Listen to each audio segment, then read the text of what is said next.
Alhamdulillah nahmaduhu wa nasta'inuhu wa nastaghfiruhu wa na'udzu billahi min shururi anfusina wa min sayyiati a'malina may yahdihillahu fala mudilla lahu wa may yudlil fala hadiya lahu.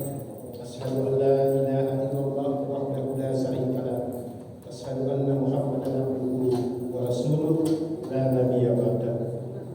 Bapak-bapak dan ibu-ibu jemaah Masjid Subuh Masjid Al-Ittihad yang kami muliakan, pertama-tama patut kita mengungkapkan rasa syukur kita kehadiran Allah Subhanahu wa taala yang masih memberikan rahmat dan hidayah kepada kita, masih memberikan kesehatan. Dengan demikian kita dengan mudah dapat melangkahkan kaki kita untuk sama-sama melaksanakan sholat subuh secara berjamaah di tempat ini yang kemudian nanti akan diikuti oleh tausiah subuh. Selawat bersangkai salam semoga disampaikan ke hadirat junjungan kita Nabi besar Muhammad Rasulullah sallallahu alaihi wasallam. Kita mengharapkan kelak yaumil mahsyar dalam pertanggungjawaban kita kepada Allah, kita akan mendapat syafaat darinya. Bapak-bapak dan ibu-ibu yang kami muliakan, pada hari ini tausiah subuh kita akan disampaikan oleh Al-Ustaz Najib Suryana MSc yang membawa judul makna peristiwa Fathu Makkah. Marilah sama-sama kita mendengarkan apa yang akan disampaikan oleh beliau. Mudah-mudahan ini bisa menambah ilmu pengetahuan bagi kita dalam upaya kita menghadapi hidup dan kehidupan di permukaan bumi. Ya, oleh karena itu kepada Ustaz waktu dan tempat kami persilahkan. Billahi taufiq wal hidayah. Wassalamualaikum warahmatullahi wabarakatuh.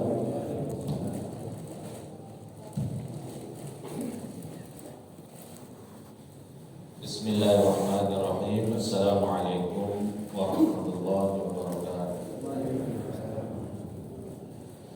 Innal hamdalillah nahmaduhu wa nasta'inuhu wa nastaghfiruh wa na'udzu billahi min shururi anfusina wa min sayyiati a'malina. May yahdihillahu fala mudilla lahu wa may yudlil fala hadiya lahu. Asyhadu an la ilaha illallah wahdahu la syarika lahu syahadatan la nabiyya ba'dahu. Allahumma shalli wa sallim ala sayyidina Muhammadin wa ala alihi wa sahbihi ajma'in. Qala Allah ta'ala fi kitabil karim, a'udzu billahi minasyaitonir rajim. Bismillahirrahmanirrahim. Inna fatahna laka fathan mubina. Sadaqallahu alazim. Puji dan syukur senantiasa kita panjatkan kepada Allah atas limpahan nikmat dan karunia-Nya agar ini kita bisa berkumpul di tempat yang mulia ini, membahas salah satu episode paling penting ya, salah satu episode paling penting dalam sejarah dakwah Nabi ya, yaitu penaklukan kota Mekah. Karena memang selama ini kota Mekah ini menjadi batu penghalang. Mekah itu menjadi kiblat Jazirah Arab ya. Nah, sehingga ketika Mekah menolak dakwah Islam dan kemudian memerangi Nabi, maka juga ini buat Nabi tidak kondusif ya. Dan ini bisa kita saksikan perjalanan dakwah Nabi itu yang pertama 13 tahun di Mekah. Itu hasil dakwahnya itu betul-betul seret ya.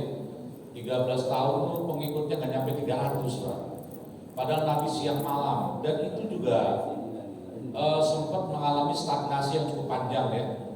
Dari mulai tahun ke-6 kenabian awal, itu tahun ke-6 awal bulan Muharram, sampai kemudian bahkan tahun ke-11 sampai Isra Mi'raj, itu dakwah Nabi itu flat itu hampir nggak ada pengikut. Di Makkah itu nggak nyampe 300, di luar kota Makkah itu tercatat cuma 6 orang yang masuk Islam. Bayangkan itu. Jadi upaya orang-orang Quraisy ini luar biasa nih ya dalam menghalangi dakwah Nabi itu. Makanya penaklukan kota Mekah itu menjadi titik tolak penting karena nanti bisa dibedakan bagaimana dakwah sebelum Fathu Mekah, bagaimana setelah Fathu Mekah. Itu kontras sekali. Dan sebetulnya sebelum Fathu Mekah itu kan sudah ada ya perang-perang sebelumnya itu, dari mulai perang Badar. Jadi Nabi ketika berhasil hijrah ke Madinah, lolos dari kepungan Quraisy ya, yang bermaksud untuk membunuh beliau. Nah, kemudian beliau membangun basis di kota Madinah. Itu juga dalam waktu 4 tahun pertama sulit.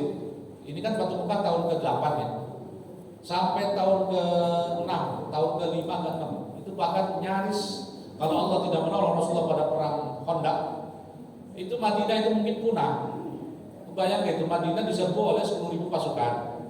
Di dalam kota Madinah itu jumlah umat Islam, laki-laki, wanita, anak-anak hanya 10.000. Nah ini pasukan yang ngepung kota Madinah 10.000. Wah itu nyaris ya. Tapi kemudian Allah menurunkan pertolongannya ya, setelah Nabi berhari-hari berjaga di parit Khandaq itu parit. Kemudian Allah menurunkan mengusir pasukan Ahzab wa hazamal ahzab wahda. Itu kan kalimat itu merujuk ya, yang mengusir mengalahkan pasukan Ahzab itu Allah sendirian. Kenapa? Posisi kaum muslimin saat itu sudah betul-betul kalau dibayangkan ya, ketika awal menjaga parit setelah kaum kafir Quraisy dan Botapan ngepung kota Madinah, itu yang jaga parit hampir 3.000. Jadi mereka bersembunyi di balik gundukan pasir ya, di sebelah sini, musuh sebelah sana. Nah tapi kemudian karena angin dingin, musim yang nggak bersahabat, kemudian mereka juga banyak yang kelaparan, pelan tapi pasti satu persatu orang-orang itu mundur. Dan Abdullah bin Umar menyaksikan di malam-malam genting. Pada malam itu Allah menurunkan pertolongan kepada Rasulullah berupa angin sobah ya, bertiup dengan kencang. Itu orang-orang yang berjaga di balik bukit pasir di pinggir Khandaq itu nggak nyampe, ordernya cuma ratusan. Jadi lebih dari 2.000 orang itu pulang meninggalkan Rasulullah dan beberapa sahabat. Bayangkan kalau musuh waktu itu tahu yang 10.000, Abu Sufyan di luar Khandaq itu ya, selesai itu kota Madinah. Tapi Allah menolong mengusir pasukan Ahzab itu ya dengan angin sobah, dan kemudian malaikat turun. Wajudu dalam taroha ya kalimat itu, dan pasukan yang tidak kamu lihat. Nah itu penyerangan terakhir Quraisy, sehingga memang sampai tahun ke-5 ke-6 kenabian hijrah itu jumlah umat Islam itu hampir sedikit sekali beranjak. Nah pergerakan umat Islam itu mulai terjadi kenaikan yang signifikan setelah perang Khandaq, kemudian terjadi Hudaybiyah. Hudaybiyah ini kenapa menjadi juga peristiwa penting? Bahkan tadi surat Al-Fath yang saya baca di muka itu, Inna fatahna laka fatham mubina, ini turun ketika Nabi pulang dari Hudaybiyah menuju balik ke Madinah. Di tengah jalan turun ayat ini. Yang di situ Umar bin Khattab bertanya, kan Umar kan sempat protes. Kenapa Nabi mau menerima perjanjian damai dengan Quraisy padahal butir-butirnya merugikan? Wah, itu saya perut itu Quraisy itu. Iya, Muhammad kita damai ya 10 tahun. Oke. Nah, tapi syaratnya kalau kalian tahun ini nggak boleh masuk Mekah. Itu Nabi itu bersama sahabat 1.300-1.400 jalan dari Madinah, jalan kaki menuju Mekah. Udah di pintu gerbang kota Mekah, berhenti di situ kan, Hudaybiyah. Tiba-tiba kata Quraisy, kalian nggak boleh masuk Mekah tahun ini, balik dulu. Padahal Nabi sudah mengirim lebih dari 1.000 hewan kurban dari Madinah ke Mekah. Itu nyesek kan? Itu yang membuat sahabat itu ketika Nabi bilang selesai Hudaybiyah itu, kita nggak jadi masuk, yuk kita balik nih. Sembelih kurban di sini, tahalul kita di sini. Nggak ada satupun yang ikut. Karena saking kecewanya itu. Yang kedua, kalau ada orang Madinah mau gabung dengan Quraisy setelah kejadian ini, nggak ada siapapun yang berhak melarang. Tapi kalau ada orang Mekah mau hijrah ke Madinah, harus seizin wali. Nah ini yang Umar darahnya mendidih kan, ini apaan kayak begini? Kok kita mengalah gitu? Nah tapi Nabi melihat perdamaian itu akan selalu menguntungkan Islam. Kenapa? Selama ini yang membuat Islam tidak berkembang itu fitnah, teror yang dilancarkan Quraisy kepada Rasulullah dan para sahabat, sehingga orang-orang di luar kota Mekah itu terhalang dari menerima petunjuk. Bayangkan itu, Quran itu hampir gak bisa diperdengarkan pada orang sebelum itu. Karena orang Quraisy bilang waqala alladziina kafaru la tasma'u li hadzal Qur'an walghaw fi. Mereka berkata orang kafir, jangan dengarkan Quran, bikin hiruk pikuk kalau ada Quran dibacain. Itu yang terjadi Pak. Di mana-mana Nabi dakwah, di situ sebelahnya tanggap dangdut kalau sekarang. Letterlah begitu. Ya orang gimana ya, sebelah ada ceramah, sebelahnya konser musik atau dangdut, mana yang ramai? Konser musik dangdut nggak diumumin aja, bludak. Ceramah udah 2 minggu diundang berkali-kali. Pada hari hanya mesti dipuji tilawah tuh berjam-jam. Berapa yang datang? Untung kalau nggak 5%. 10% itu sudah satu komplek banyak. Itu yang terjadi ya. Nah itu Nabi melihat kalau keadaan damai ini akan menguntungkan dakwah Islam. Orang bisa tenang mendengarkan seruan dakwah, bisa tenang dengan mendengarkan Quran, maka bisa dipastikan akan banyak. Karena Quran itu dulu orang Arab mengerti, Pak. Ajaib sekali. Baru sekali mendengar mereka langsung. Orang yang hatinya jiwanya hadir akan langsung masuk Islam. Nah ini yang dilihat oleh Umar. Umar marah gitu. Sampai kan Alastar Rasulullah. Apakah engkau di Rasul? Kok bisa menerima persyaratan begini? Nah ini dalam Islam, Pak, Nabi menggunakan kaidah apa ya? Kalau dulu Nabi Khidir ngajarin Nabi Musa itu mengajarkan kaidah boleh melakukan kemudaratan kecil untuk menghindarkan kemudaratan yang lebih besar. Ini yang oleh para ulama kebijakan begini diambil ya. Kalau kita menemui masalah di kemudian hari di mana tidak ada rujukan yang telaknya dalam Quran maupun Sunnah, maka pakai patokan seperti yang digunakan oleh Khidir. Atau seperti Allah mengharamkan khamr. Khamr itu apa? Manfaat ada, tapi mudaratnya lebih banyak. Itu nggak boleh perbuatan begitu. Perbuatan itu boleh dilakukan kalau kita misalnya tadi ini mudarat, tapi kalau nggak dilakukan muncul mudarat yang lebih besar. Seperti Nabi Khidir di lemah perahu ya.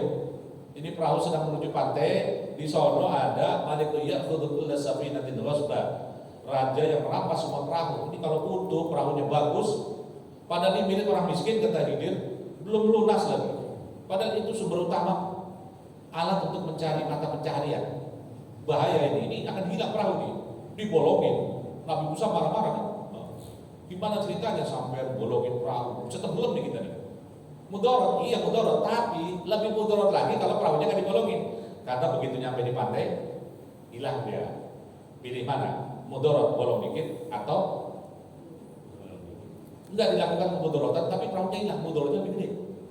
Itu namanya melakukan satu kemudaratan untuk menghindarkan mudarat yang besar. Yang dilakukan Nabi kaidahnya bukan itu. Melakukan satu kemudaratan, menerima kemudaratan kecil untuk mendapatkan maslahat yang jauh lebih besar. Itu yang beliau lakukan di Fatu Mekah. Nah ini Pak, ini kaidah-kaidah ini menjadi kaidah yang dikenal dengan al-masalihul mursalah. Kita boleh pakai itu ya. Kaidah-kaidah itu. Nah itu Nabi paham itu. Sehingga Nabi ngotot sendirian. Biasanya Nabi demokratis. Kalau sahabat bilang mayoritas enggak, beliau enggak.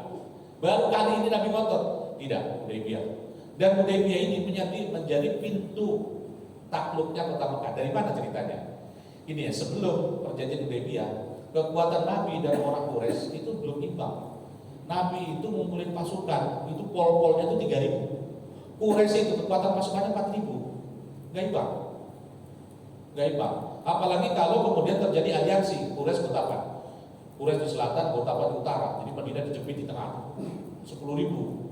Madinah sulit kalau nggak ada pertolongan Allah. Nggak mungkin lah ya perang 1 lawan 1. Satu dikeroyok 3 itu bisa menang, itu sulit. Apalagi musuh senjatanya lengkap. Nah Hudaybiyah membuka celah. Begitu Hudaybiyah ditandatangan, Nabi bebas dakwah, nggak ada gangguan, nggak ada fitnah. Apa yang terjadi? Dalam 1,5 tahun pertumbuhan dakwah, itu umat Islam hampir nyaris naik lebih dari 3 kali lipat. Ingat perang Khandaq pasukan Nabi cuma 3.000. Ketika mau Fatu Mekah, Nabi berhasil mengumpulkan pasukan berapa? 10.000 hanya dalam waktu 1,5 tahun. Fatu Mekah bulan Ramadan. Nah Hudaybiyah itu ditandatangani pada bulan Dzulhijjah atau Dzulhijjah ya. Itu di tahun ke-6. Belum nyampe 2 tahun. Tapi hasil dakwah 2 tahun kurang itu lebih berapa kali lipat daripada dakwah Nabi 13 tahun ditambah 6 tahun 19 tahun sebelumnya. Apa rahasianya? Hudaybiyah itu musuh diikat, tidak bisa bergerak. Nah, sementara Nabi bebas berdakwah. Nah, dengan cara itu orang-orang mukmin langsung bertambah. Nah, Fatu Mekah diawali dengan ini ya pelanggaran. Jadi klausul perjanjian Hudaybiyah itu yang keempat, itu diantaranya adalah siapa suku yang ingin bergabung dengan Madinah silakan. Bani Khuza'ah bersekutu dengan Nabi setelah Hudaybiyah itu. Siapa yang ingin bersekutu dengan Quraisy silakan. Dan masing-masing sekutu-sekutu itu tidak boleh saling mengganggu. Tidak hanya Quraisy dengan Madinah, tapi juga suku yang bersekutu. Bani Khuza'ah dengan Bani Bakar. Bani Bakar bersekutu dengan Quraisy, Bani Khuza'ah bersekutu dengan Madinah. Tidak boleh saling mengganggu. Dan Madinah tidak boleh membantu Bani Huza'ah menyerang Bani Bakar. Quraisy juga tidak boleh membantu Bani Bakar untuk menyerang Bani Huza'ah. Demikian sebaliknya. Clear itu. Ini terjadi berapa bulan sebelum Fatu Mekah itu terjadi pelanggaran. Bani Bakar menyerang Bani Huza'ah di pangkalan air sampai timbul korban. Sampai Bani Huza'ah itu berlindung di balik Ka'bah. Sampai ada orang Bani Huza'ah lari ke Madinah meminta tolong pada Rasulullah sebagai bagian dari perjanjian persekutuan. Kalau ada apa Bani Huza'ah Madinah akan bantu. Nabi melihat, wah ini Quraisy ini. Ternyata Quraisy tidak cuma membantu Bani Bakar menyerang, mereka menyuplai senjata diam-diam. Kurang ajar. Nah, ketika pelanggaran ini disadari dan melihat kekuatan Madinah yang sudah demikian besar, karena memang dakwah itu unik ya dulu ya. Kalau orang Islam bertambah, otomatis orang musyrik berkurang kan? Karena orang yang masuk Islam itu asalnya musyrik. Jadi sebelum Fatu Mekah itu umat Islam masih di bawah orang Quraisy. Tapi setelah Hudaybiyah umat Islam jauh di atas, sudah berkali-kali lipat.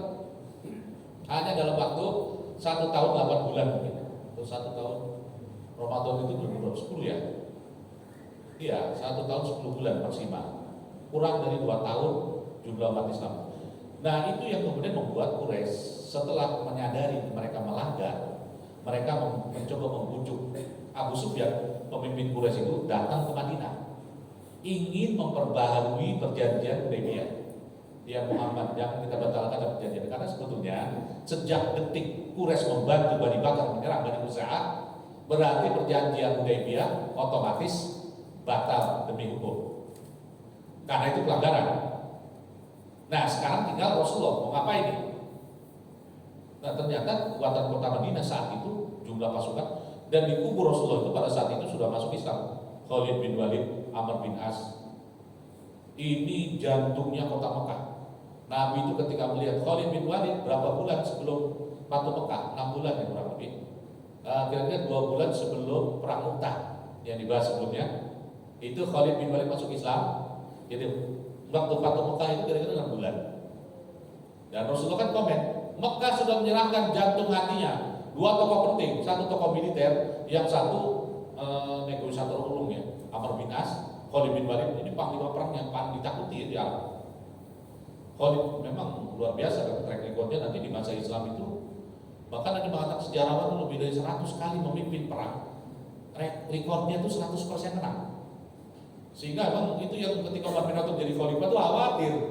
Loh ini Khalid ini terlalu hebat ini. Lama-lama orang mengatakan perang itu menang karena Khalid. Ini bahaya secara akidah. Makanya kan Umar sempat musuhin Abu Bakar, coba dulu deh Khalid, kita diangkat lagi apa. Tapi pastikan itu umat tidak terperosok kultus individu. Pandangan umat luar biasa hebat ya, tajam sekali nih. Tapi Abu Bakar nggak mau. Khalid dari dulu diangkat oleh Nabi jadi panglima, kenapa mesti saya ganti? Dan apa alasan saya mengganti? Gak ada.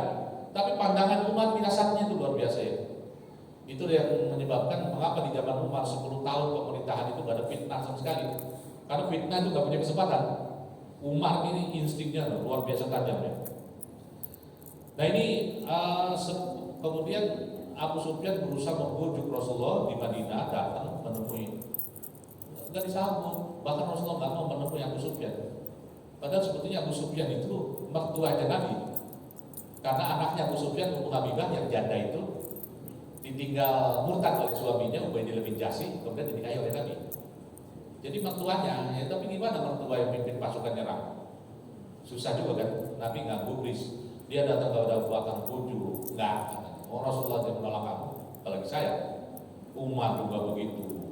Katanya kalau bukan karena ada butir perjanjian itu atau apa, kamu saya bunuh ya.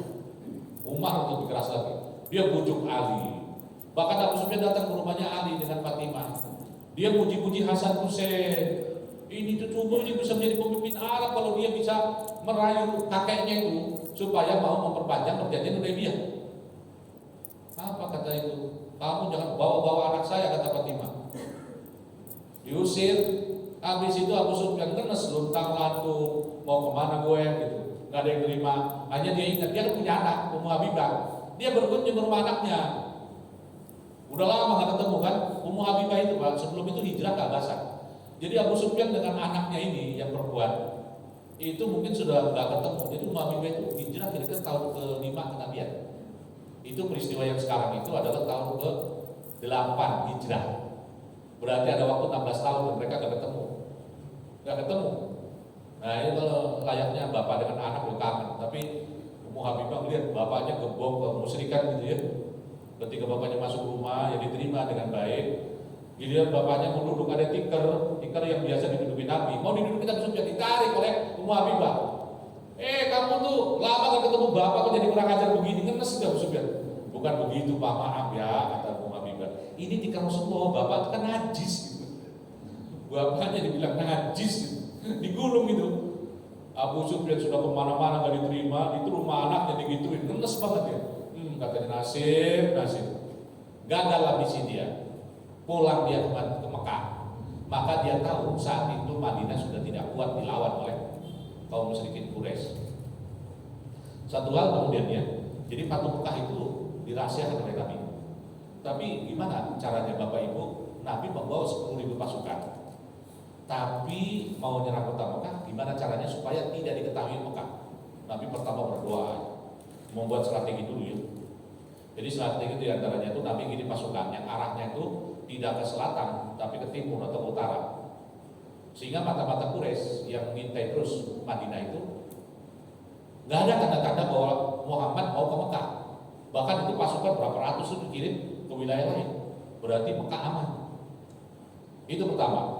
Kemudian yang kedua, Nabi diam-diam melakukan persiapan. Ketika Abu Bakar masuk ke rumah anaknya Aisyah, tiba-tiba Aisyah lagi ngepak-ngepak barang. Nabi nggak ngumumin sama sekali mau pergi kemana. Ini mau nyiapin barang mau kemana Rasulullah? Wahai anakku, nggak tahu ayahanda. Saya cuma disuruh nyiapin. Nabi nggak ngasih tahu.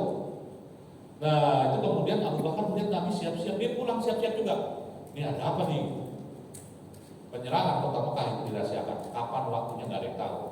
Nah cuman di kalangan kaum muslimin ada salah seorang yang mencoba mengabari Quraisy, yaitu Hatib bin Abi Balta'ah. Itu Pak, surah berapa tuh ya? Yang ya ayyuhalladzina amanu la tattakhidhu aduwwi wa aduwwakum awliya tulquna ilaihim bil mawaddah wa qad kafaru dan seterusnya ya. Ayat itu ya. Jadi Hatib itu ngirim surat ke Mekah, bakal ada waktunya belum tahu penyerangan ke kota Mekah. Nah, Nabi diberitahu oleh Allah wahyu, surat itu dibawa oleh seorang perempuan. Nah, Nabi mengabarkan para sahabat susul, ada di antara kalian yang berkhianat. Ada perempuan bawa surat, susul. Ali bin Abi Thalib ngejar dengan seorang sahabat, ketemu wanita itu diminta serahkan surat, tapi dia nggak mau. Kamu kalau kita akan ditelanjangin kalau gitu. Akhirnya dia gerah. Surat itu sebenarnya disambul rambutnya. Kalau digeledah nggak ketemu, diserahkan. Ternyata itu surat dari Hatib ngabarin Mekah. Dipanggil Hatib ke masjid oleh Rasulullah. Hatib, apa ini? Kata Hatib, wallah ya Rasulullah, saya belum pernah melakukan kemunafikan sebelum ini, dan saya selalu berusaha. Saya tidak pernah melakukan kejahatan apapun. Ini ya Rasulullah saya lakukan karena saya itu masih banyak keluarga di Mekah. Mereka nggak punya pelindung. Kalau ada apa-apa itu mereka nggak akan selamat. Maka saya berharap dengan saya melakukan ini, tokoh-tokoh Quraisy mau memandang keluarga saya. Umar marah, munafik loh, ya Rasulullah izinkan saya memenggal. Tahan ya Umar. Entar dulu kata Rasulullah, jangan buru-buru main penggal aja tuh orang itu. Apa kata Nabi? Kamu kan nggak tahu, Hatib ini veteran perang Badar. Hei Umar, kamu tidak tahu kan? Siapa tahu Allah sudah mengatakan kepada para veteran Badar, hei veteran Badar, silakan kalian berbuat apa saja. Allah sudah mengampuni kalian. Nangis Umar mendengar sabda itu. Ini pada dalam Islam. Ini kalau bukan ajaran Islam, Pak, pengkhianatan seperti Hatib, hukumannya apa? Mati. Apalagi hukum perang pada masa itu. Nggak ada yang bisa menyelamatkan. Kalau bukan ajaran Islam. Tapi ajaran Islam itu melihat orang jasanya juga ya. Track record selama ini, Hatib belum pernah berkhianat. Bahkan berapa kali jadi utusan Nabi dia. Iya itu luar biasa ya. Jadi Islam menghargai jasa-jasa seseorang. Dia punya kesalahan, tapi toh masalah sudah dinetralisir. Dan orang ini banyak jasanya dan selama ini dikenal track recordnya baik. Makanya dimaafkan. Umar nangis mendengar kalimat itu ya. Siapa tahu Allah sudah mengatakan kepada seluruh veteran Badar itu, Silakan kalian berbuat apa saja, Allah sudah mengampuni kalian. Nah itu akhirnya memang terjadi Pak.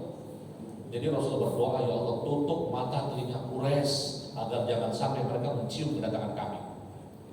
Luar biasa itu ya. 10.000 pasukan. Salah satu sayap terpimpin Khalid bin Walid. Masih kan tahun ketiga kenabian, ketika Nabi diperintah pertama kali oleh Allah untuk berdakwah terbuka. Fasda' bima tu'mar wa 'anil 'anil musyrikin, sampaikan dia Muhammad secara terang-terangan apa yang kamu terima, dakwahkan kepada Quraisy semua terang-terangan, jangan sembunyi-sembunyi lagi. Sudah cukup 3 tahun. Nah itu kan kalimat yang diucapkan oleh Nabi waktu itu gini, hai Quraisy, kalian percaya nggak kalau saya katakan, kata Rasulullah, dari balik bukit Syafa ini akan ada pasukan berkuda yang akan menyerang kalian. Quraisy mengatakan, kami belum pernah melihat Anda berbohong. Ternyata pasukan yang berkuda itu yang mana? Itu Batu Mekah. Ini kejadian 3 tahun kenabian, ini tahun ke-8. Hitung aja tuh ya, 18 tahun kemudian baru terjadi. Tapi Nabi sudah ngomong 18 tahun yang lalu. Dan unik ya cara Nabi itu. Awalnya Mekah itu di selatan Madinah. Nabi berangkat ke timur. Oh gitu. Orang gak menduga ini mau kemana nih? Rombongan segini besar. Gimana caranya Nabi mengelabui itu? Mata-mata Quraisy. Mata-mata Quraisy itu ngikutin pasukan yang kemarin di Jebak itu. Kan Nabi sudah ngirim sebelumnya ya, berapa ratus. Itu yang diikutin oleh mata-mata. Jadi ketika Nabi berangkat dengan 10.000, gak ada mata-mata yang mencium. Luar biasa ya, 10.000 pasukan disembunyikan itu. Dahsyat banget strategi Nabi itu. Terus gitu ya ke arah timur, baru setelah jauh belok ke selatan. Nah ketika belok ke selatan itu orang baru menyadari, nampaknya kita mau ke Mekah nih. Dan Quraisy nggak menyadari, bahkan ketika pasukan Nabi sudah ada di luar kota Mekah, nggak jauh, berkumpul dengan 10.000 pasukan, nggak menyadari. Bahkan Abu Sufyan itu baru menyadari setelah diajak oleh Abbas bin Abdul Thalib. Abu Sufyan, lu tuh orang banyak salah lu. Kalau lu mau selamat, ikut gua, temui Rasulullah. Abu Sufyan terkejut begitu dia naik kuda atau bakal yang berdua dengan Abbas masuk. Kok ini pasukan dari mana nih? Besar sekali, dia kaget. Pasukan itu 10.000, Quraisy itu paling kekuatannya 4.000 aja dengan suku-suku sekitar, nggak akan kuat melawan. Wong dulu aja 1.000 lawan 3.000 mereka payah. 300 lawan 1.000 mereka nggak kalah juga Quraisy. Ini pasukan Islam 10.000. Gak mungkin bisa dilawan, lemes itu Abu Sufyan. Waktu Abbas membawa Abu Sufyan ke tenda Nabi, Umar melihat, Abu Sufyan musuh Allah, mana golok gitu. Umar, kata Abbas, ini orang yang saya jamin keamanannya, kamu gak boleh ganggu. Ya, kata Umar, sesungguhnya keislaman Abbas lebih dicintai Rasulullah daripada keislaman bapak saya. Jadi Umar menyadari itu ya posisi Abbas di mata Rasulullah itu sampai masuk ke tenda Nabi. Udah kata Abbas, kamu syahadat. Abu Sufyan masih belum mau, masih berat ya. Ya gimana ya katanya. Sampai akhirnya nego. Abu Sufyan diminta untuk ya intinya itu ya ngurusi Quraisy, dan kata Abbas, berikan kebanggaan kepada Abu Sufyan ya Rasulullah. Oh iya kata Nabi, umumkan kepada khalayak di Mekah. Siapa yang tidak melawan, aman. Siapa yang bersembunyi nutup pintu jendela di rumahnya, aman. Siapa yang masuk Masjidil Haram, aman. Siapa yang masuk ke rumah Abu Sufyan bin Harb, aman. Diumumkan. Wah itu, maka kemudian Abu Sufyan pulang ke Mekah. Dia kasih tahu orang-orang, udahlah kalian katanya, selamatkan diri masing-masing, SDM. Selamatkan diri masing-masing. Itu Muhammad sudah bawa pasukan yang nggak mungkin kita bisa lawan. Siapa yang masuk ke Masjidil Haram aman, siapa yang bersembunyi di rumah aman, siapa yang masuk ke rumah saya aman. Itu bininya Abu Sufyan Hindun ada di situ. Gendut katanya. Dia jengkel banget. Ya elah bininya dia biasa dia di muka umum lagi marah, bininya suaminya dimarahin padahal itu tokoh Quraisy. Gendut katanya, pengecut loh katanya. Gunanya nih orang ini gak ada gunanya katanya. Hindun itu dia dulu pernah makan jantungnya Hamzah. Ini kan istrinya Abu Sufyan. Ini orang tuh dasar pengecut katanya, belum apa-apa sudah nyerah. Ya kalian nggak tahu saja katanya. Terserah kalian, saya nggak peduli. Pulang, ini dimaki-maki sama bininya di muka umum tuh Pak. Ya ini namanya orang nggak beriman. Kalau istri kita solehah, nggak mungkin Pak ya. Marahin juga paling di rumah. Kalau di rumah biasa. Yang penting kita laki-laki kalau bini lagi marah tuh jangan berjamaah. Maksudnya jangan berjamaah kalau marah. Maksudnya sama-sama marah ya, runyam lah rumah tangga ya. Kalau bini marah tuh diam aja diem. Itu strategi Nabi. Kalau bini lebih marah-marah tuh diemin gitu ya. Aduh, katanya cemburu katanya. Kadang-kadang Aisyah batik piring itu gara-gara cemburu kan.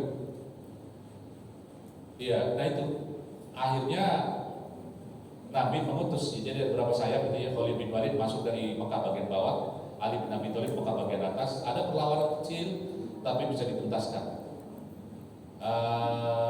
Quraisy itu ada korban nggak nyampe 10 ya, sekitar 7. Nabi masuk kota Mekah dengan naik unta itu Pak, uswah itu unta Nabi ya. Jadi Nabi kendaraannya dikasih nama Pak. Ya kita nggak mikir tuh ya, Nabi nama kendaraannya itu ontanya itu namanya Qaswah. Itu saya dulu waktu saya masih mahasiswa, kita punya mobil yang udah banyak digunakan buat dakwah gitu, kemana-mana, mobilnya dinamain. Zaman Nabi dulu kalau kendaraan aja binatang dinamain Qaswah. Ya kita nggak mikir ya, mobil kita dinamain apa gitu. Udah namanya Mitsubishi, Toyota gitu. Enggak, nama lain. Yang namanya bagus gitu ya, dinamain. Ya kita berangkat sama si Qaswah. Dinamain gitu. Nah, Nabi masuk kota Mekah itu sambil zikir, tasbih, istighfar dengan muka yang hampir menyentuh punduk unta. Karena itu perintah Allah ya. Suruh masuk bertasbih, memuji Allah. Ya. Nah, itu menunjukkan rasa syukur atas pertolongan Allah ya. Begitu masuk kota Mekah itu yang udah Nabi rindukan berapa tahun ya? 8 ditambah berapa tuh? 8 tahun ya hijrah. 8 tahun Nabi gak masuk kota Mekah. Kadang-kadang waktu di Madinah itu Nabi bayang-bayang kangen gitu ya, lorong-lorong kota Mekah. Beliau besar di sana dulu. Tapi gara-gara dakwah itu yang beliau diusir, terusir ya, bukan diusir. Karena sebenarnya mau dibunuh. Nah itu, ini akhirnya Mekah jatuh tanpa perlawanan. Orang luar kota Mekah melihat Mekah ini kiblat. Quraisy tidak bisa melawan. Satu-satunya suku yang masih ngeyel di Jazirah Arab itu cuma suku Hawazin yang nanti setelah 2 bulan bulan berikutnya Nabi perang melawan suku Hawazin yang kekuatannya 10.000, lumayan. Yang lainnya sudah nggak ada yang berani. Wah, Mekah aja kalah, udah selesai. Nah ini Fatu Mekah ini Bapak Ibu yang membuat kemudian setelah kejadian ini seluruh suku-suku di Jazirah Arab melihat kekuatan Madinah. Mekah sudah takluk dan gak lama mereka datang berbondong-bondong ke kota Madinah. Maka turun ayat itu, idza jaa nasrullahi wal fath wa ra'aitan nasa yadkhuluna fi dinillahi afwaja. Maka kalau kan seperti ini, fasabbih, suruh bertasbih, istighfar. Ya. Ini ayat ini merujuk kepada peristiwa itu. Karena dulu sebelum ada Fatu Mekah, Nabi itu datang ke kabilah-kabilah besar pada diusir. Bahkan yang paling ngenes itu kan Nabi waktu dakwah di Taif itu. Usir dengan kasar, dilemparin batu, kakinya sampai uratnya putus darah. Nabi udah ke pojok, nggak ada satu pun. Luar kota Mekah yang mau masuk Islam cuma 6 orang. 2 di Madinah sebelum hijrah ya, udah ada. Amr bin Tufail ad-Dausi, orang suku Daus Yaman. Abu Zar al-Ghifari suku Ghifar dekat kota Madinah. Cuma berapa nama? 6, 7, kayaknya nggak ada 7. Luar kota Mekah nggak ada masuk Islam. Tapi apa yang terjadi ketika kota Mekah? Utusan berbondong-bondong datang ke Madinah. Lebih dari 70 utusan Pak dari berbagai kabilah besar kecil. 70 coba. Ibarat kata 70 negara. 70. Itu yang membuat Nabi di musim-musim haji nggak pernah sempat haji maupun umroh karena tiap hari sibuk. Bahkan nanti haji pada tahun ke-9, tahun 10 ya, itu kan dipimpin oleh Abu Bakar. Dipimpin oleh Abu Bakar. Tahun ke-9 Nabi nggak sempat haji, dipimpin Abu Bakar. Kemudian baru tahun ke-10 Nabi sempat haji. Itu terakhir ya, haji wada. Karena pada tahun ke-11 bulan Rabiul Awal Rasulullah wafat. Kenapa Nabi nggak sempat haji, nggak sempat umroh? Karena setiap hari Pak 70 utusan ke berbagai kabilah, macam-macam itu. Mulai efek dari Fatu Mekah ini luar biasa. Seluruh Jazirah Arab sudah ngangkat topi. Wilayah-wilayah di utara yang berbatasan dengan Romawi itu juga mulai memandang Madinah. Itu dulu Pak efek dari perang Mu'tah yang terakhir dipimpin Khalid, 3.000 lawan 200.000 pasukan. dan pasukan Nabi diselamatkan oleh Khalid bin Walid. Waduh, perang 8 hari dia ngabisin 9 pedang. Nah itu beliau dapat julukan Saifullah al-Maslul, pedang Allah yang terhurus. Wah itu pamor Madinah kuat di utara, di wilayah-wilayah yang jajahannya Romawi, wilayah kekuasaan Romawi di Syam. Kalau sekarang Syria, Yordan, Palestina itu semua dikuasai Romawi. Sementara Irak, Khurasan ke atas itu Persia wilayah. Itu sudah mulai dan banyak suku-suku yang di utara datang ke Madinah ngirim utusan. 2, masuk Islam atau membayar jizyah, tunduk kepada Madinah. Yang paling besar diantaranya delegasi itu satu suku Bani Thaqif setelah Fatu Mekah ini. Kemudian ada lagi kayak Najran, Najran itu wilayah Nasrani. Jadi suku Arab di selatan sebelum Yaman, Saudi Arabia itu di selatan ada wilayah Najran, itu luas wilayahnya. Dan di sana ada 70 perkampungan zaman dulu ya, kota kuat. Pasukan Najran itu diprediksi oleh para sejarawan itu punya pasukan 100.000, tapi mereka juga ngeper sama Madinah. Madinah sudah mengalahkan, bahkan Romawi aja nggak berkutik. Nah itu mereka untuk kirim utusan orang-orang Nasrani. Ini pertama kali atau mungkin kedua kalinya Nabi bertemu dengan berinteraksi dengan kaum Nasrani. Dan kaum Nasrani pada saat itu Pak, memang betul-betul hubungannya beda dengan Yahudi itu kan memerangi habis-habisan ya. Kalau Nasrani enggak. Makanya Allah memuji dalam surat Al-Maidah itu ya. Orang yang lebih dekat hubungan kekerabatannya dengan kalian adalah orang-orang Nasrani ya. Sebentar, ayat berapa itu? Jadi lama dicari ya. Jadi orang-orang Nasrani ini datang ke kota Madinah, utusan tuh hampir 70 Pak. Satu rombongan utusan ada 70 orang. Ini gara-gara Fatu Mekah. Pimpinannya ada uskup, ada presidennya lah kira-kira ya, dan ada seorang penasehatnya. Jadi DPR, eksekutif, sama seorang uskup agung datang ke Madinah. Nah pada saat itu Allah menurunkan surat Ali Imran bagian pertama sampai 100 berapa itu. Karena Ali Imran bagian terakhir, tengah terakhir itu turun pada tahun ketiga. Itu hikmah perang Uhud ya. Dimulai dari wa'id ghadau min ahlika tubawil mu'minina maqa'ida lil qital. Itu ayat itu turun pada tahun ketiga Hijrah. Tapi ayat pertama sampai 100-an itu turun tahun ke-8 atau ke-9. Saat delegasi Najran datang pada Nabi. Nabi dibekali. Itu ayat itu kan bicara asal usul Nabi Isa kan, Ali Imran. Ali Imran itu maknanya keluarga Imran. Siapa Imran? Imran adalah bapaknya Maryam, kakeknya Nabi Isa. Di situ Allah jelaskan, Nabi Isa itu bukan Tuhan, dia punya nenek moyang, punya kakek, punya ibu, ini loh ceritanya. Dan inna masalah Isa indallahi kamatsali Adam, itu surat Al-Imran. Dialog itu dengan uskup. Mereka terteter itu Pak, karena logika itu dialog Al-Quran itu bukan bermaksud melecehkan. Nabi ngasih tahu kesalahan akidahnya orang Nasrani.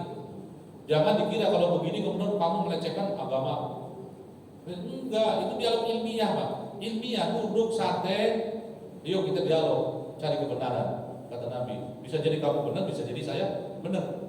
Salah satu dari kita ini mesti aneh kok. Mau kami mengatakan Nabi Isa itu manusia, dia Nabi, dia bukan Tuhan. Kalian katakan dia Tuhan. Pastinya ada yang, ayo dialog. Wah, dialog itu mah ketemu. Justru sampai aja Nabi mengatakan, kalau begitu kita berbahala. Balamma fa'in hajjuka min ba'di ma ja'akumul bayyinat faqul ta'ala abna'una wa abna'akum anfusana wa anfusakum nabtahil. Jadi kalau kalian memang membantah apa yang saya katakan, sudah datang keterangan yang jelas. Kata Rasulullah ini surat Al-Imran. Ayo kita bawa anak istri kita di lapangan, kita bersumpah sama Allah. Siapa yang berdusta di antara kita ini ngomong kok bisa kok Tuhan, nanti akan dilaknat. 3 orang tokoh Bani Najran ini bisik-bisik, gimana nih katanya tantangan Muhammad ini. By the way kata uskupnya, kalau dia beneran seorang nabi, kita berani mubahalah sama nabi. Kita pulang ke Najran, anak bini kita meninggal semua. Jangan berani-berani kata uskup. Udah kita gak usah ini. Akhirnya besok datang, ya Muhammad nggak ada katanya, mubahalah nggak ada. Ini hari ini ada yang ngomong mubahalah ditangkap sama Baris Krim karena dia nggak melecehkan. Saya nggak tahu melecehkannya di mana, itu dulu ajaran Islam yang memang digunakan itu baik-baik Pak, nggak ada emosi, nggak ada itu, mereka dialog ilmiah. Orang dikatakan kalau kita mengatakan kafir yang mengatakan innallaha tsalitsu tsalatsa, itu surat Al-Maidah ya. Kafir yang mengatakan itu puas, dulu pernah dibilangin melecehkan ajaran agama Nasrani gara-gara menyampaikan ayat ini. Kafirlah orang yang mengatakan Tuhan itu salah satu dari tiga, tsalitsu tsalatsa. Jadi nggak cuma itu, dan laqad kafara alladziina qalu innallaha Isa bin Maryam, dan kufur juga orang yang mengatakan bahwa Tuhan itu Isa bin Maryam. Enggak, kita ngasih tahu dialog itu dalam bentuk dialog ilmiah. Nggak ada melecehkan, nggak ada itu, dan baik-baik itu. Ya kamu terima syukur, nggak ya wes, gitu. La ikraha fiddin, kan gitu prinsipnya. Nggak ada pelecehan di situ. Ayat-ayat itu Allah tunjukkan, diturunkan oleh Allah kepada Rasulullah untuk menjadi bahan dialog. Kasih tahu mereka itu kesalahannya di mana. Nggak logis itu Nabi Isa menjadi Tuhan itu, nggak mungkin. Dia kata Allah, bagaimana kok bisa Tuhan ngambil anak? Lahu ma fis samawati wa ma fil ardh. Semua milik Allah di langit dan bumi. Semua miliknya, kok ngambil anak? Itu kan orang yang nggak punya. Ada orang mandul suami istri 30 tahun menikah nggak punya anak, dia ngambil anak, ada, nggak bisa. Lah Allah segala sesuatu kalau aku ingin klik pun payahku. So apa perlunya? Semua langit dan bumi itu datang kepada sisi Allah, hanya seorang hamba. Kok ceritanya ada Allah ngambil anak? Di mana logikanya itu? Wah, dijelasin di Quran. Kita kalau ngomong gini apakah jangan melecehkan? Enggak, kecuali ya kata-kata kita kasar, ya, itu nggak boleh. Jangan ngambil kafir, gitu. Ya janganlah. Karena Quran juga cuma sekali ngomong ya ayyuhal kafirun, kafir. Kalimat-kalimat kata kafaro di Quran itu kebanyakan narasi, Pak. Narasi itu maksudnya bukan dalam bentuk dialog. Innal ladzina kafaru, sesungguhnya orang-orang kafir, itu kan narasi. Tidak ditujukan langsung ngomong orang gitu. Enggak. Itu cuma satu tempat. Itu juga ada. Karena itu Quran sudah keterlaluan waktu itu. Nah ini ya. Jadi delegasi Najran itu akhirnya nggak berani mubahalah dan kemudian mengatakan kepada Rasulullah, ya Muhammad, kami masih mikir-mikir kalau terima Islam, tapi tolong kami kasih waktu dan tolong utus bersama kami utusan kepercayaan kau untuk menjadi pengadil kami. Kami nanti konsultasi kalau ada apa-apa. Luar biasa ya, ini orang Nasrani dulu menjadikan orang Muslim sebagai hakimnya. Di bawah itu Abu Ubadah bin Jarrah yang diutus Nabi ke Najran. Dan gak lama berkembang Islam di sana. Melihat kemuliaan ajaran Islam. Memang Bapak Ibu nggak ada ajaran yang semulia ajaran Islam. Kita boleh adu. Kenapa riba diharamkan? Islam melarang menjadikan orang susah sebagai objek bisnis. Halus sekali. Kalau di luar negeri ya ada orang itu tetangga nggak boleh ganggu tetangganya, bunyiin musik keras-keras, itu nggak boleh. Islam nggak cuma itu yang dilarang. Bahkan sudut aja dilarang.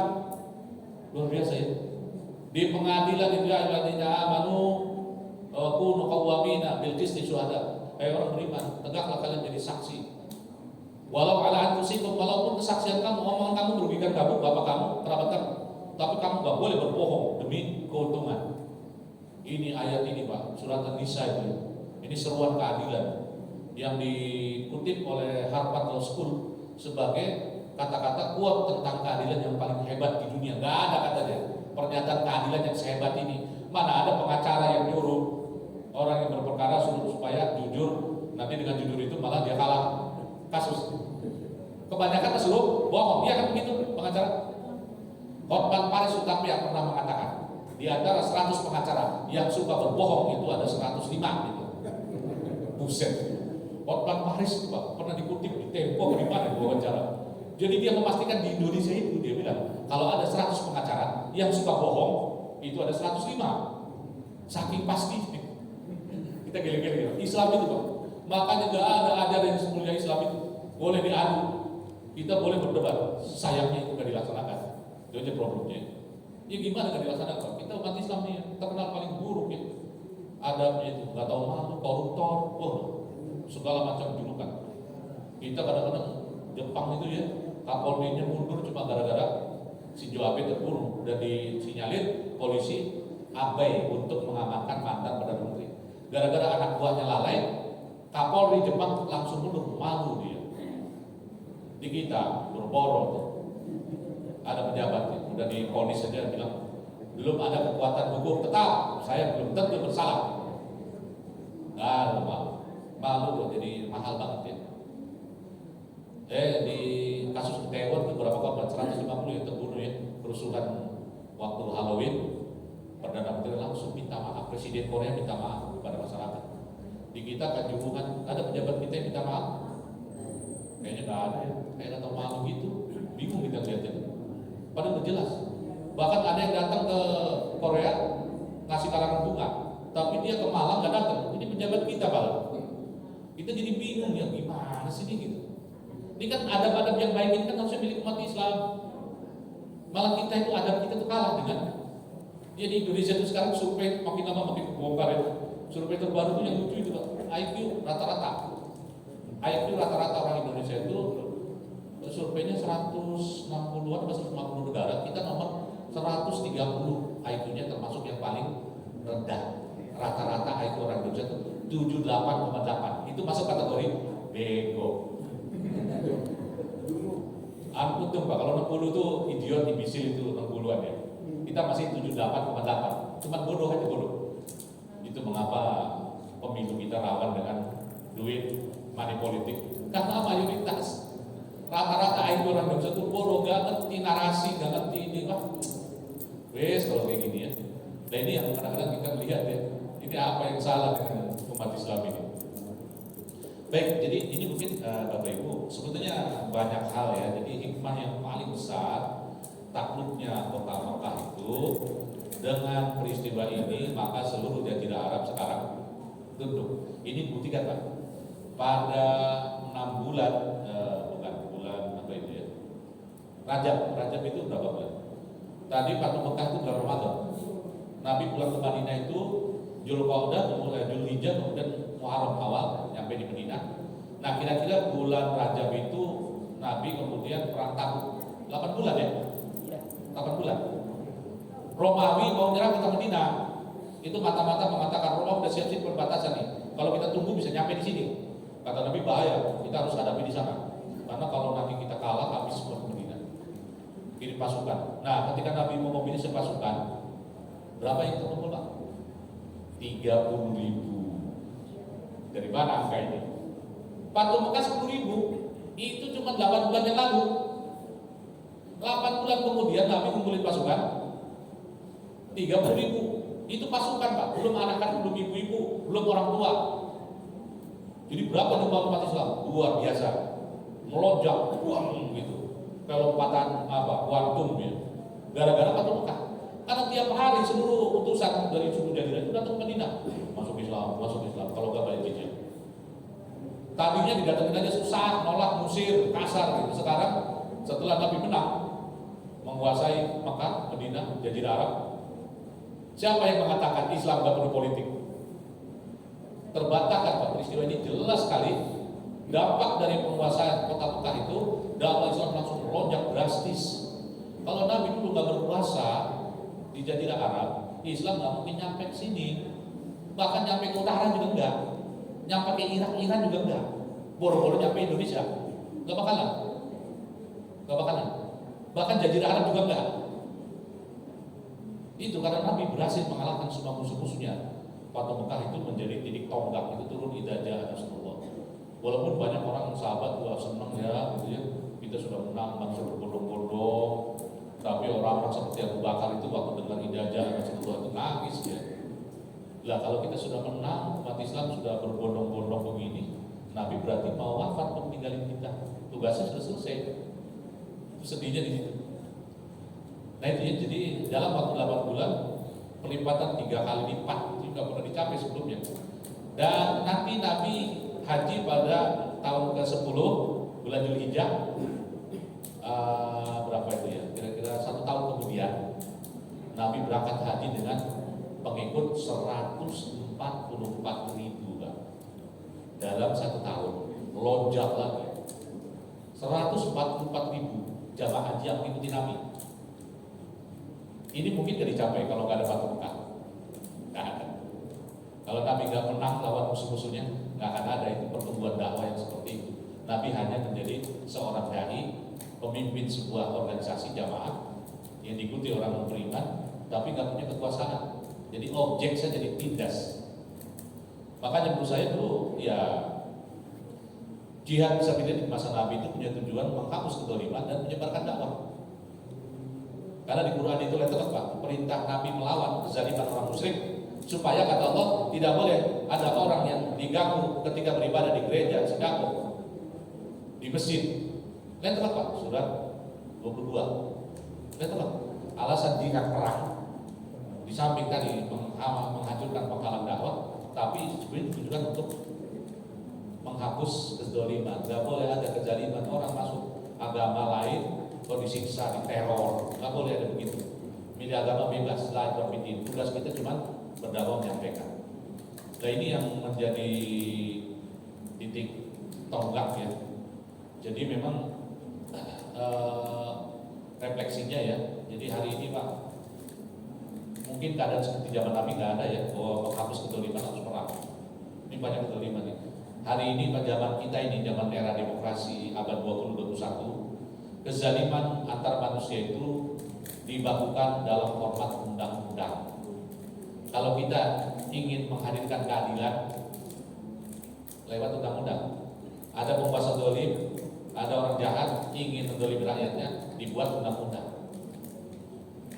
Jadi kalau kita ingin berjuang menghapus kezaliman, melindungi hak-hak masyarakat, maka perjuangan itu ada di DPR, eksekutif, legislatif, yudikatif. Kalau wilayah ini tidak dipegang oleh orang-orang Islam pada zaman sekarang yang keislamannya baik, hampir bisa dipastikan umat Islam akan jadi objek penderita. Karena hampir semua keputusan itu ya nego-nego di negara kita udah tahu lah ya. Bagaimana produk undang-undang itu tahu-tahu muncul omnibus law yang 1000 halaman lebih hanya dalam waktu singkat. Saya termasuk ya ASN Pak yang pernah terlibat. Penyusunan kayak begitu itu nggak mudah karena harus melibatkan banyak stakeholder ya. Kepentingan dari departemen ini. Begitu dikoordinasi setahun aja nggak rampung. Satu, waktu itu saya ikut bahas kepres ya, draft keputusan presiden. 2 tahun nggak selesai Pak, 1,5 tahun nggak selesai. Hampir 2 tahun baru ditandatangani. Nah omnibus law itu siapa? Nggak tahu gitu. Tahu-tahu jadi dan disodorin dan dilaksanakan dan isinya banyak yang aneh-aneh. Nah ini jadi.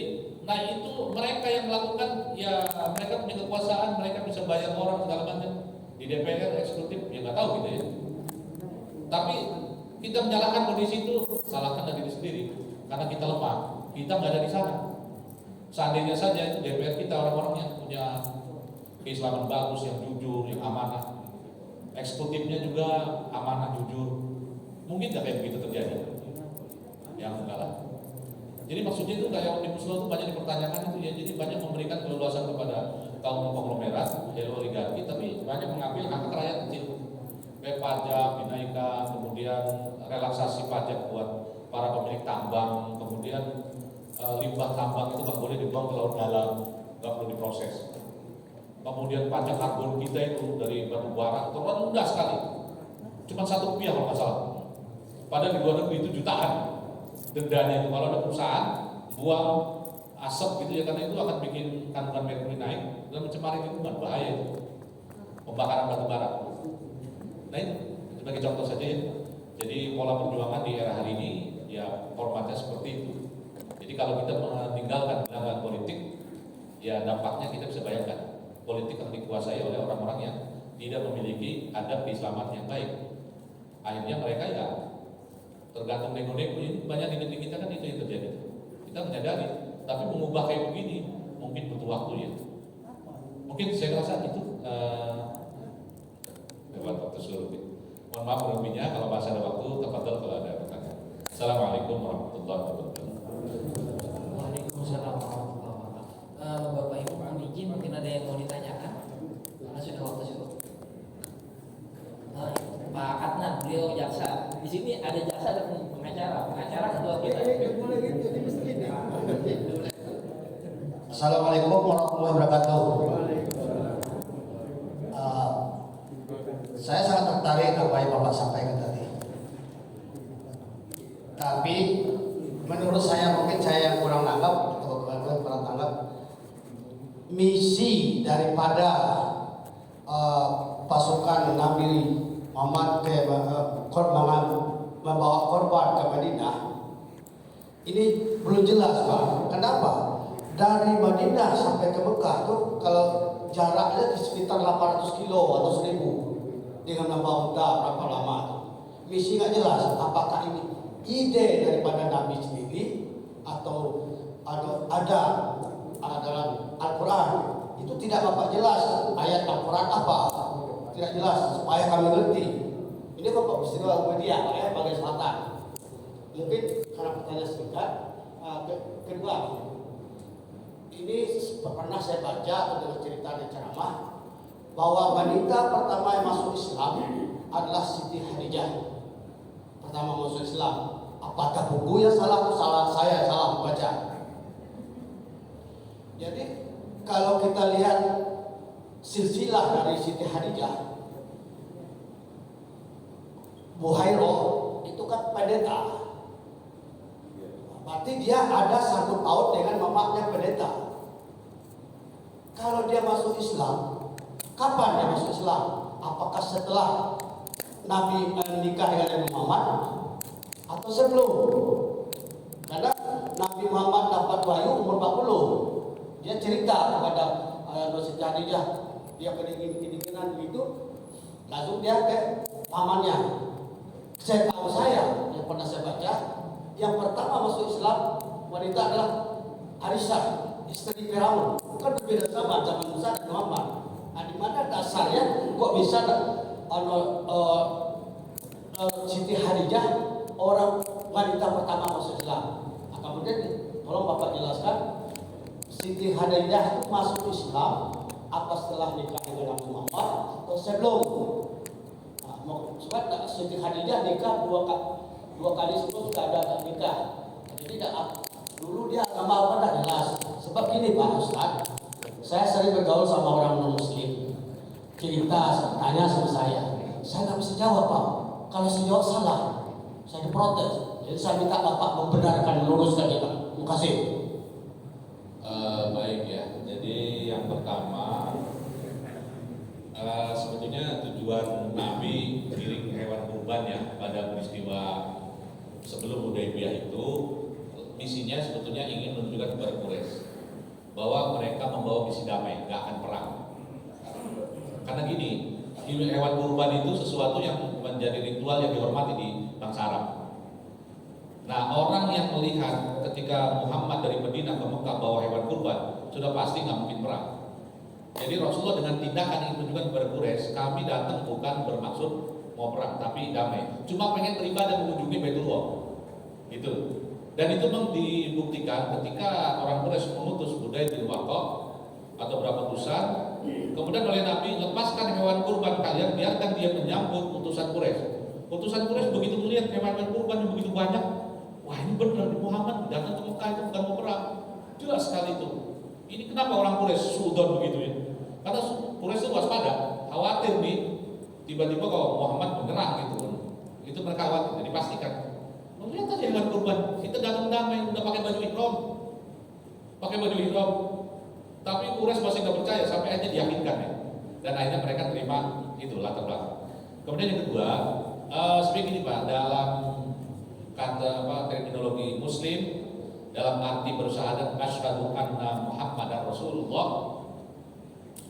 Ya kan sebetulnya Muslim itu Pak, sebelum itu Allah mengatakan di Quran itu sammaqumul muslimuna min qablu wa fi hadza. Allah sudah menyebut kalian orang Muslim pada umat ini dan sebelum kalian. Iya, Asia itu Muslim, Maryam itu juga Muslim. Semua Nabi Isa itu Muslim. Karena Allah mengatakan di Quran begitu, kalian saja yang namanya nama lain. Mereka semuanya Muslim. Tapi yang kalau disebut Khadijah itu Muslim pertama, Muslimah pertama, yang dimaksud tadi Muslim yang bersadar bahwa Rasulullah Muhammad adalah seorang Nabi dan Rasul. Karena orang Nasrani sejak detik itu, Yahudi sejak detik itu, ketika mereka nggak mau mengakui Muhammad sebagai Nabi, mereka bukan lagi Muslim. Status Muslim jadi copot detik itu ya. Nah, Waraqah bin Nawfal itu termasuk yang unik Pak. Waraqah itu bahkan sempat mengatakan begini, ketika diceritakan Khadijah bahwa suaminya mengalami peristiwa kayak gini di Gua Hiro, kata Waraqah bin Naufal, itu bukan jin, karena Nabi khawatir.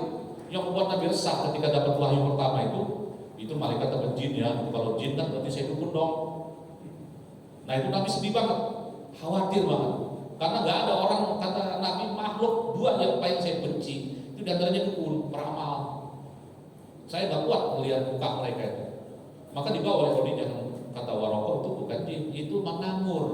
Istilah Jibril dalam kitab Taurat. Selamat kamu nabinya umat ini. Seandainya saya masih hidup ketika kamu diusir dari kota ini, saya pasti akan bela kamu. Walhasil Waraqah itu beriman kepada kenabian Rasulullah.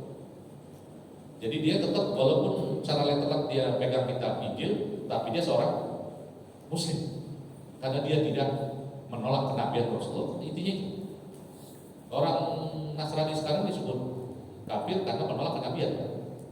Ya walaupun akidahnya tadi ya sudah nyampur. Orang Yahudi karena menolak kenabian Isa, kenabian Muhammad. Dua Yahudi itu, tangilnya itu ya. Nabi Isa ditolak, Rasulullah ditolak. Nah kemudian Khadijah disebut wanita pertama, Bang. Khadijah itu luar biasa ya. Jadi mungkin buat ibu-ibu nih sulit. Wanita terbaik sepanjang zaman itu ada 4. Laki-laki yang mencapai derajat kesempurnaan dan keimanan ketakwaan itu banyak, puluhan ribu para nabi itu ya. Tapi wanita itu cuma 4, Asia, Maryam, Khadijah salah satunya Pak. Karena luar biasa. Istri mana coba Pak? Ketika suaminya jadi nabi, Mas silakan dakwah. Rumah tangga nggak usah dipikirin ya. Saya nanggung semua. Hartanya Khadijah dikorbanin. Istri zaman sekarang ada begini. Suaminya kerja, istrinya kerja.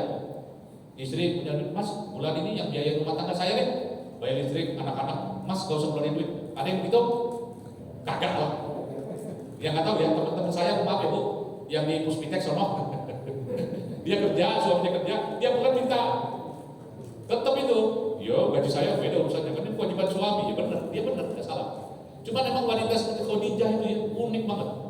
Dia nggak bilang, Mas, sampai jangan dakwah terus dong, pikirin rumah tangga dong. Kita ini kan perlu makan. Enggak, saya masih punya duit. Khadijah itu ketika meninggal minta maaf sama Rasulullah. Waktu meninggal itu Pak, bajunya sudah tambal-tambalan, tapi sedih banget. Ini dulu wanita sosialita nih, miliarder, tapi bangkrut itu gara-gara diboykot 3 tahun kan sebelum itu tahun ke-6 sampai tahun 10 nggak boleh bisnis, nggak ada aktivitas apapun, bangkrut Pak, habis. Saat waktu meninggal itu nggak menyesali itu ya Rasulullah, Ustaz maafin saya sudah tidak punya apa-apa lagi yang bisa saya korbankan untuk membantu perjuangan. Jadi sejak detik Nabi dilantik di Gua Hiro sebagai seorang Nabi, belum jadi Rasul. Ingat, kalimat yang diturunkan Quran di Gua Hiro itu Iqra, nggak ada perintah kenabian di Rasulan. Ada nggak? Nggak ada, disuruh baca. Iya, Islam luar biasa hebat ya. Allah mengarahkan umat ini untuk menjadi umat yang unggulan. Dari awal Allah sudah kasih tahu literasi. Baca tulis. Kalau kamu pengen jadi pintar, umat unggulan. Baca tulis. Itu pelantikan Rasul sebagai seorang Muhammad sebagai seorang nabi. Detik itu Khadijah ketika suaminya panik itu ya, Khadijah kan menghibur, Mas, kalau orang Jawa gitu ya, nggak usah khawatir, diselimuti, dirangkul. Kamu itu orang baik, kata Khadijah. Penyambut para janda, anak yatim, bapaknya anak yatim, selalu menyambung tali silaturahmi. Engkau belum pernah berbohong, engkau selalu berbuat baik kepada semua orang. Enggak mungkin Tuhan itu berbuat buruk dengan peristiwa ini, jangan khawatir. Udah, hilangkan keresahan. Para nabi itu ya Allah, Zambiluni, selimuti aku. Khadijah itu menunjukkan keimanan dia. Engkau orang gak pernah berbohong apa ini, yang datang di Gua Hiro itu pasti baik ini. Kabar baik. Yuk, nanti besok saya antar kepada Waraqah. Tadi itu ceritanya. Nah, dengan peristiwa ini ditahbiskan Khadijah, wanita pertamanya beriman. Karena di keluarganya juga ada Ali bin Abi Thalib, anak angkat usianya masih remaja. Itu juga ngikut Nabi terus ya. Anak-anak masuk Islam pertama Ali. Kemudian bantu itu Zaid bin Harithah yang dari kecil jadi budaknya Khadijah, kemudian diserahkan pada Nabi. Oleh Nabi tidak dibangun tapi seperti anak masuk Islam. Nah orang luar itu Abu Bakar, sahabat karibnya. Itu kira-kira 4 orang generasi pertama. Jadi yang wanita yang pertama itu Islam dalam arti yang beriman kepada Muhammad sebagai seorang Nabi dan Rasul. Gitu ya. Tapi kalau kemusliman Ya tadi kalau di Quran bilang ya sama umat muslimun min qablu wa fi hadza. Kami telah menamai muslim itu pada umat ini dan sebelumnya, dan umat ini juga semuanya muslim. Nah, kalian saja yang kemudian menamai macam-macam ya. Dan orang Nasrani, Yahudi, orang Nasrani mereka tetap disebut muslim sebelum dia menolak kenabian Muhammad. Itu kesalahannya kan. Ya walaupun tadi secara akidah mereka perlu dibetulin ya, Quran turun dengan argumen-argumen ya. Cerita tentang surat Maryam ada khusus itu cerita dari zaman Nabi Zakaria pengen punya anak Yahya, kemudian Maryam yang hamil tanpa suami. Linaja'alahu ayatan. Aku menjadikan ini sebagai ayat Allah dan rahmatan minna, sebagai rahmat. Walaupun Maryam dengan kejadian ini ya, dia dipermalukan kan sebetulnya. Ini buat satu bukti kasih sayang Allah kepada seorang hamba. Belum tentu di dunia itu dalam wujud hidup enak, nyaman, rezeki banyak, enggak. Maryam itu sengsara banget ketika mau melahirkan sendirian di hutan. Baca hal mahradu ila jid'in nakhli. Ketika datang rasa sakit mau melahirkan itu sender sampai ngeluh dia. Ya laitani mintu qabla hadza, kalau saja saya mati sebelum ini. Atau saya menjadi makhluk lain jadi dilupakan. Oleh Allah datang malaikat menghibur ya, sendirian Pak. Ya kadang-kadang itu cerita ini menunjukkan supaya kita nyampaikan kepada orang Nasrani, bukan untuk melecehkan, tapi kasihan ya mereka. Bayangkan Pak, karena di akhirat nih, wa yawma yahsyuruhum wa ma ya'buduna min dunillah fa yaqulu a antum adzaltum ibadi haula'i am hum dallu sabil. Ketika Allah memanggil manusia dengan seluruh sembahan-sembahan selain Allah di sidang mereka, Allah bahkan bertanya kepada Nabi Isa, kepada Nabi Uzair yang dituhankan oleh umatnya, a antum adlaltum ibadi haula'i am hum dallu sabil. Kamukah yang mengatakan kepada manusia itu sehingga mereka sesat bahwa kamu jadi Tuhan selain aku, kata Allah. Gitu Pak, di sidang ditanya itu, kok bisa Nabi Isa mengatakan gitu kan? Enggak, bukan itu. Bal matta'tahum wa abahum hatta nasu dzikra wa kanu qauman bura. Enggak, bukan begitu. Mereka itu udah dikasih tahu, tapi kemewahan mereka dan bapak mereka membuat mereka lupa dengan peringatan, enggak mau terima. Akhirnya mereka menjadi kaum yang surat Al-Furqan. Itu banyak sebenarnya dialog-dialog gitu Pak. Jadi dialog-dialog itu menunjukkan ya. Jadi Nasrani itu sebelumnya Muslim, tapi karena tadi penolakan. Ya kita sampaikan sayangnya ya, ciri-ciri Muhammad seorang nabi itu di Taurat Injil sudah hilang Pak. Sejak detik-detik Rasul diutus itu diambilin oleh mereka. Itu ada kesaksian sahabat yang mantan orang Yahudi, dia masuk Islam, dia cerita waktu itu, saya dulu aneh, waktu saya kecil saya diajarin Taurat oleh bapak saya, tapi ada satu lembaran yang disembunyikan di kotak dikunci, saya nggak boleh baca itu. Nah ketika bapaknya meninggal, kotak itu jatuh dari warisan dia, dibuka, isinya itu lembaran yang menjelaskan ciri-ciri kenabian yang akan datang Muhammad. Plek banget itu, rambutnya keriting, lurus, warna kulitnya, matanya, cap kenabian. Sehingga orang Yahudi nggak mungkin salah, begitu melihat Muhammad langsung tahu inilah Rasul yang terakhir. Tapi mereka tetap menolak karena kebencian. Orang Nasrani yang kemudian udah nggak menemukan lagi karena Tauratnya dari awal sudah dipalsukan. Nah ini kasihan ya. Nah kan mereka kasihan, jangan apa bahasanya tuh ya kita ngomong-ngomong. Sebetulnya kalau kita sanggup ya Pak, Bapak punya teman dekat orang Nasrani misalnya, ya kita ngobrol-ngobrol biasa.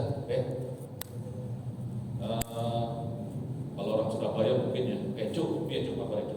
Kita ngomong diskusi yuk, gitu. Kalau orang Surabaya kan ngomong sama temannya, main panggilnya cuk-cuan begitu ya. Cuk, kita ngobrol santai, menurut sampean nih kita diskusi ya, kan gitu ya. Boleh jadi sampean salah atau saya salah. Jangan awal itu aneh bener, lu salah. Ya gitu bukan diskusi namanya. Nggak boleh Pak diskusi kayak begitu. Nggak boleh. Gue bener, lu salah. Nggak boleh. Dalam diskusi harus equal dua pihak. Ayo argumen. Kita adu argumen. Quran turun dengan ayat-ayatnya. Argumentasinya sangat kuat, nggak bisa dibantah. Nah ini saya kira jelas ya. Mungkin. Tadi saya bukan dia, Pak. Saya ingin jelas. Tadi yang saya tanya sama Bapak, Siti Khadijah masuk Islam setelah dia nikah sama Nabi Muhammad atau sebelum kelompok kedua. Kalau dia Islam, Bapak bilang itu dia Muslim yang bagaimana? Setelah Nabi Muhammad, kan Nabi Muhammad itu menyempurna agama Islam kan? Bagaimana? Kedua, masalah istri Firaun itu mana yang lebih dahulu masuk Islam sama Siti Khadijah? Karena istri Firaun itu sebelum Nabi Muhammad. Terima kasih. Ya, sebetulnya gini Pak, sebelum ada kenabian pada saat beliau diangkat ke tempat dulu ya, orang-orang baik itu cuma disebut orang Hanif, bukan Muslim ya. Itu Pak. Jadi kalau waktu Khadijah menikah dengan Rasulullah ya nggak disebut seorang Muslimah, tapi disebut Hanif biasanya, orang baik, tidak mau menyembah patung misalnya. Itu disebut orang Hanif, bukan Muslim. Ya Yahudi, Nasrani itu Muslim. Ya tentu saja Pak, Aisyah itu lebih dahulu ya. Kisah beliau ada di dalam Al-Quran itu ya. Yang kami jadikan istri Fir'aun sebagai perumpamaan. Dan Asia mengatakan Rabbik dini inda baitika, bangunkan untukku rumah di surga ya, dan hindarkan aku dari siksa Fir'aun. Sehingga ketika disiksa oleh Fir'aun karena kemuslimannya itu, dia dicabut nyawanya, sehingga waktu disiksa nggak kerasa ya. Ya, saya rasa ini tadi sudah kita jelaskan ya persoalan ini. Kalau dari masa zamannya Aisyah itu, Asia itu bukan Asia lebih dahulu tentunya ya. Dan itu dikatakan Rasulullah Asia itu termasuk wanita terbaik sepanjang zaman. Yang beliau 4 nama itu, Maria, Asia, Khadijah itu salah satunya. Satu lagi saya lupa namanya, ada banyak versi yang keempat itu ya. Bahkan ada riwayat yang menyebut Aisyah itu termasuk. Ada yang menyebut nama lainnya.